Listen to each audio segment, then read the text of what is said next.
这支影片帮你整理了10个捷克的必玩景点，360度无死角的欣赏布拉格，太美啦！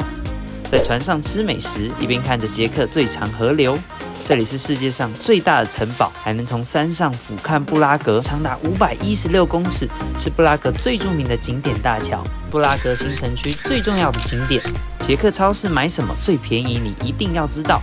这里号称欧洲最美的童话小镇，捷克必吃国民美食，吃到蜜蜂都来抢。这里是欧洲最棒的温泉小镇。你知道捷克的温泉是用喝的吗？马卡龙色的建筑美得像幅画，这里比较没有观光客，但是可以用最美的角度欣赏伏尔塔瓦河与整个布拉格。嗨，大家好，我是李欧。这支影片是奥地利与捷克之旅的下集，那还没看过上集奥地利必玩景点的，赶快去看。那这一集我们就从捷克的首都布拉格开始我们的旅程吧。好，那第一个捷克的必玩景点就是布拉格的老城广场。这个广场有非常多的建筑物，所有的建筑物都非常漂亮，而且有不一样的屋顶，所以让布拉格可以拥有白塔之城的美称，更是号称欧洲最美丽的城市之一。而且布拉格在1992年的时候，成为世界首座的世界文化遗产城市哦。那这里最有名的地标就是布拉格的旧市政厅，大家都会在市政厅前的广场欣赏有名的天文钟，它是世界上人在运作的天文钟最古老的一个。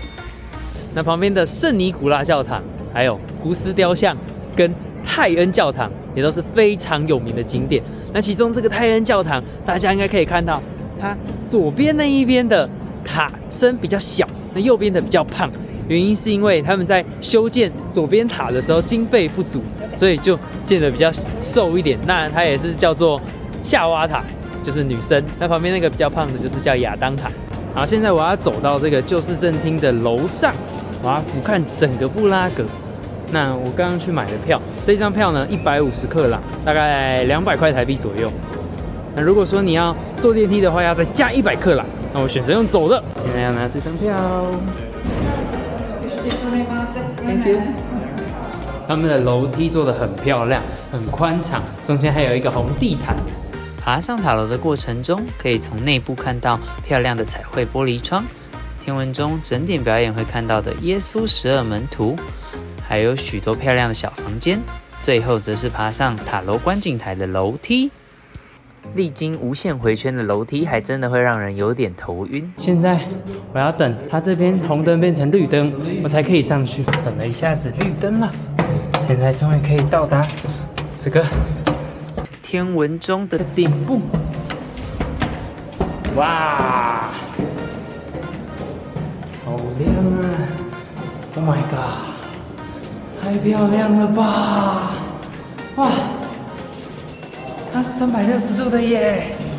哇，可以这样子俯瞰整个布拉格 ，Oh my god， 太漂亮了！360度的观景台，每个角度都超好拍，超杀底片的啦！这边看过去可以看到我们等一下要去的城堡区，哇，超美的！旧市政厅塔楼顶端的观景台，可以从制高点俯瞰整个布拉格，欣赏多样化的建筑风格，感受白塔之城的魅力。来捷克一定要上来这个天文钟，太漂亮了！布拉格老城广场真的非常漂亮，就算只是待在旁边的咖啡厅，听着音乐，欣赏这个城市的美丽，都很值得。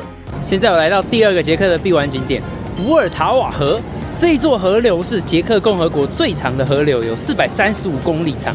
那我们在河上享用我们的午餐的时候，可以一边看看湖边的这一些建筑，还有来来往往的船只，然后通过大桥的时候，就非常的悠闲，非常惬意。船上有非常多座位，餐点也很丰富，包括了炒饭、意大利面、各种蔬菜、薯条，还有各式各样的肉品。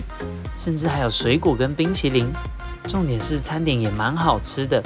一边吃着美食，搭着船，喝着啤酒，看着窗外的伏尔塔瓦河，真的是非常惬意，人生的一大享受啊！好，现在来到第3个捷克的必玩景点——布拉格城堡。那这一整区通通都是布拉格城堡区，它是世界上最大的古老城堡区。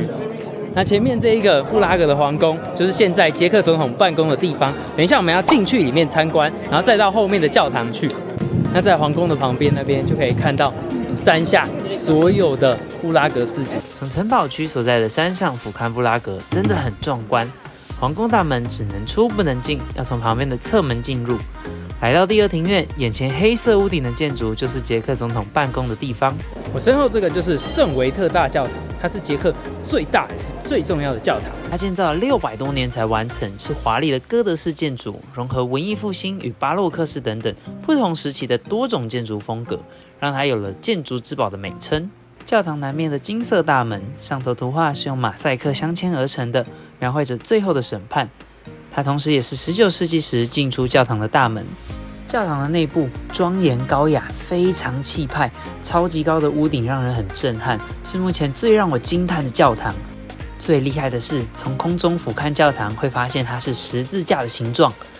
大量的彩绘玻璃窗也让室内相比一般教堂明亮许多。其中必看的就是描绘了天主教在波西米亚起源的木下之窗，和耗费2万多片玻璃才完成的艺术品玫瑰之窗。逛完圣维特大教堂，可以到旁边的旧皇宫欣赏肋骨状拱顶大厅，这里大到可以举行室内骑士比武赛，还有展示捷克国宝波西米亚皇冠的复制品。旧皇宫后方则是黄金小巷，这里是16世纪时为皇宫贵族打造金银饰品的工匠住的地方。房子只能依附着城堡城墙建造，非常简陋。离开黄金巷与城堡区之前，还能在一个小平台欣赏布拉格漂亮的红砖瓦屋顶。好，那下一个捷克的必玩景点就是布拉格的查理大桥。这一座桥非常的大，而且只有行人可以走，车辆是不能通行的。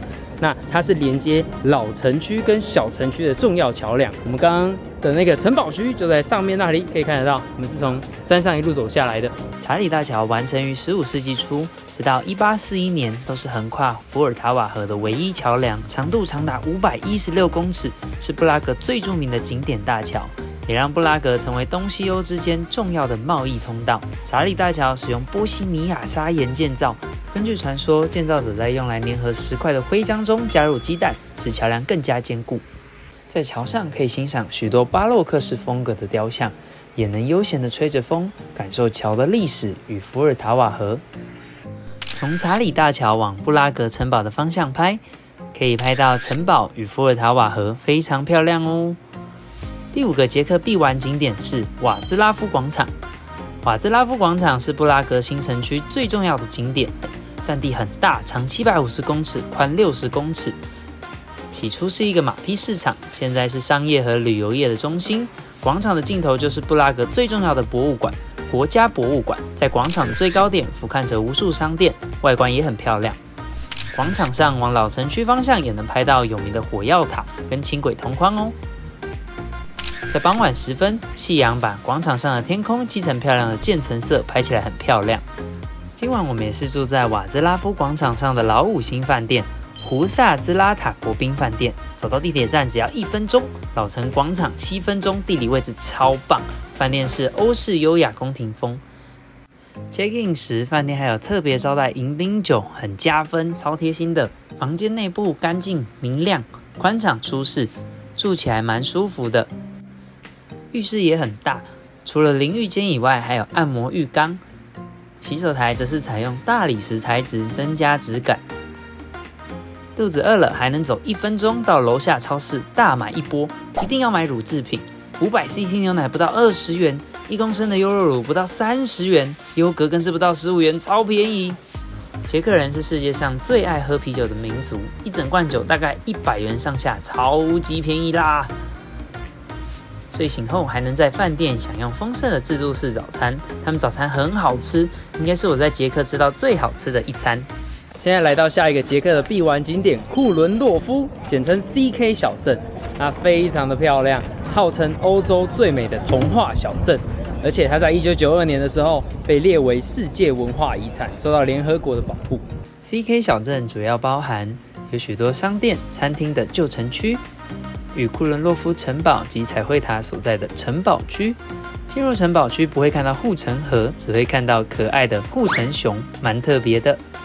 来到第2庭院，就能看到 CK 小镇最高的建筑彩绘塔。往前走到第3跟第4庭院是主要的宫殿区域，这里有许多漂亮的墙面彩绘。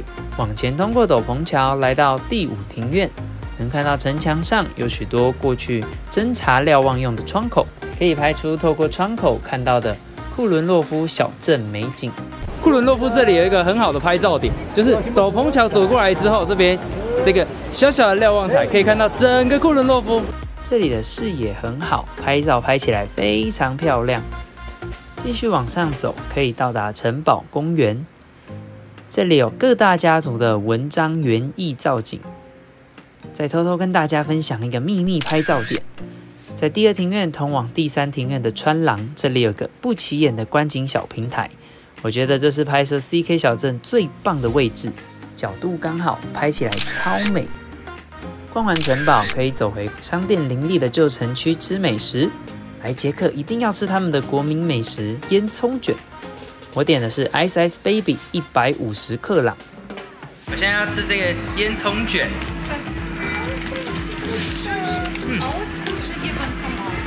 它的这个冰淇淋是比较水的，很像奶油的口感，然后下面的烟囱卷就好像是炸甜甜圈一样，脆脆酥酥的，然后上面还有撒糖粉，好吃到蜜蜂都过来了。来捷克一定要来尝尝看。逛累了，就在伏尔塔瓦河的河边踩水乘凉，非常惬意。连狗狗也很懂玩呢，在伏尔塔瓦河玩水的狗狗超可爱的啦。CK 小镇也有许多的特色地窖餐厅，在昏暗的地下室点着蜡烛吃饭，也是很特别的体验哦。我现在到了下一个捷克的必玩景点卡罗维瓦利。卡罗维瓦利被联合国誉为欧洲最棒的温泉小镇。那它的温泉水非常特别，跟台湾不一样，不是用泡的，是直接用喝的哦。卡罗维瓦利总共有13个主要温泉，300个小温泉，每个温泉都有自己的编号，与不同的矿物质，有各种不同的疗效。现在我来到市场温泉回廊，整个回廊采用瑞士木造风格，点缀着无数星芒状的雕饰，有名的查理四世泉就在这里。在查理温泉上方有一个铜制版画，栩栩如生地描绘了关于查理四世的传说。据说14世纪查理四世打猎的时候，发现被他射伤的雄鹿碰到这里的温泉水伤就治好了，所以他把这里打造成温泉圣地，提供给贵族们水疗与度假。小镇也以他的名字 Karlovy 命名 ，Vali 则是代表的温泉的意思。这里也有很多纪念品店可以买，有造型天文钟、水晶锉刀、各种立体磁铁、装温泉水的瓷杯，还有设计吸管用来降温哦。现在来到魔方温泉长廊，这条长廊非常漂亮典雅，建筑采新文艺复兴风，廊道上的圆柱共有124根，还有6处温泉涌出口。我现在要来装他们的温泉水，现在要喝的是这个6号泉，那它是56度 C 的。